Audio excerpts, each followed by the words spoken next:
이게 유튜브 보니까 되게 쉽게 그냥 딱 해가지고 76mm, 71mm 다 틀리게 해온 거예요. 그러니까 주문형 생산으로 요거는 40mm니까 안 끼워지고 요거는 50mm 여기 이 칸에 맞죠. 요거는 55mm. 물론 샘플로 그냥 다 다르게 샘플로 이제 다양하게 주문 생산으로 어떤 타일도 가능하다 보여주기 위해서. 이제 사비석 요즘 많이 쓰더라고요. 40mm 돌.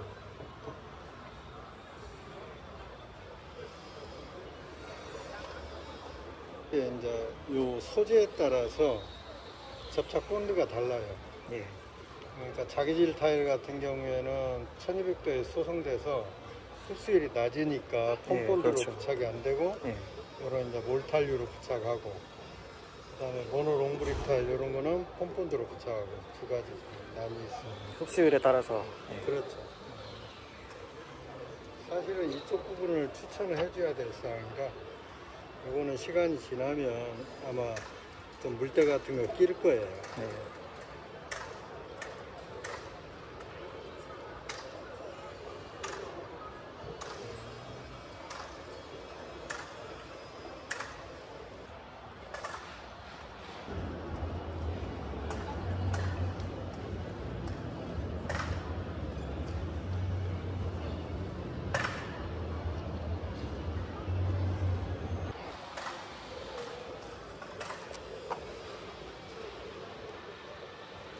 결국 이제 저희 핵심 솔루션이 이거죠.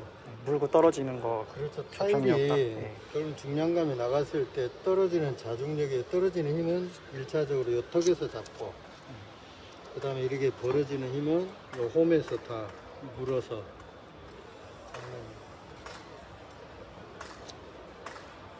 타일.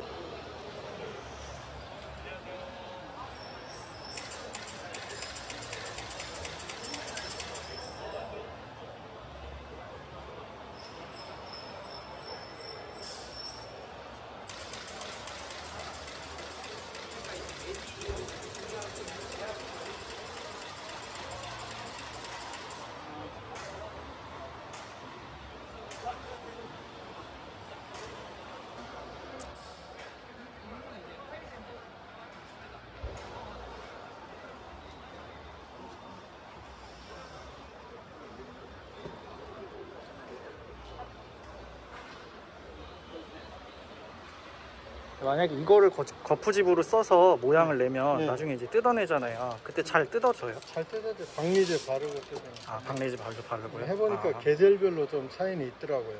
겨울에는 수분 때문에 얼어붙어 갖고 잘 안 떨어지고, 봄 가을에는 잘 떨어, 깨끗하게 떨어져요. 어떤 데는 2회 사용하신 분도 있어요. 재사용. 이거를요? 그대로 잘 떨어져 갖고요? 네, 잘 떨어지니까 깨끗하게 떨어져요. 그 이제 뒤에 살이 얼만큼 있냐에 따라 달라지는 것 같아요. 뒷살이 50mm가 넘으면 단열재로 우리가 막 30mm짜리 쉽게 빠그러지잖아요. 두꺼우면 잘 안 잘라져요.